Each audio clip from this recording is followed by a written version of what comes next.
میں اللہ فرماتا ہے تمہاری عورتیں تمہاری کھیتی ہیں، آؤ اور جس طرح بھی چاہو اپنی مرضی سے ان پر کھیتی کرو۔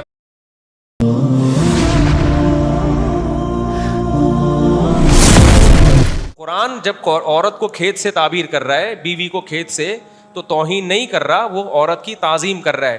وہ یہ بتا رہا ہے کہ دیکھو کسان وہ زمین جو آلو پیاز ٹماٹر پیدا کرتی ہے، اس کی پیداوار میں اضافے کا ذریعہ بنتی ہے، کسان اس کی کیسی قدر کرتا ہے، اس کی خاطر جان دے دیتا ہے۔ تو وہ عورت جو تمہاری بیوی ہے، جو پیداوار پیدا کر رہی ہے، اور پیداوار میں آلو پیاز ٹماٹر پیدا نہیں کر رہی، جس سے پیغمبر پیدا ہوئے ہیں، جس سے علماء پیدا ہوئے ہیں، جس سے مجاہدین پیدا ہوئے ہیں، جس سے سائنسدان پیدا ہوئے ہیں، کمانے والے بازو پیدا ہوئے ہیں، تمہارے نسب کی حفاظت کرنے والی اولاد پیدا ہوئی ہے، تو اس کی اور زیادہ قدر کرو۔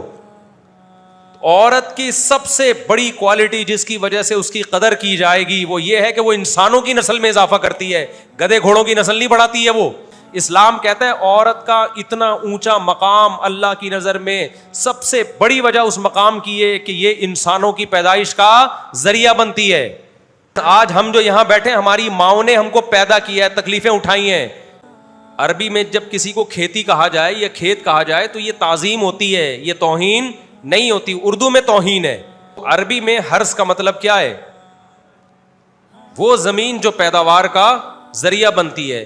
اب آپ مجھے بتاؤ کہ جب کوئی شخص کسی زمین کا مالک ہو اور آپ اس کو بتاؤ کہ یہ زمین تمہاری ہے، یہ زمین کس کی ہے؟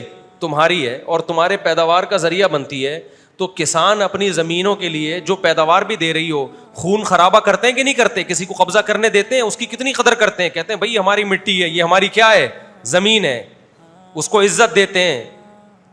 آپ نے سنا ہوگا نا وطن کی مٹی، وطن کی مٹی، تو یہ لفظ ہم توہین کے لیے استعمال کرتے ہیں یا تعظیم کے لیے استعمال کرتے ہیں؟ تعظیم کے لیے استعمال کرتے ہیں۔ تو قرآن جب عورت کو کھیت سے تعبیر کر رہا ہے، بیوی کو کھیت سے، تو توہین نہیں کر رہا، وہ عورت کی تعظیم کر رہا ہے۔ وہ یہ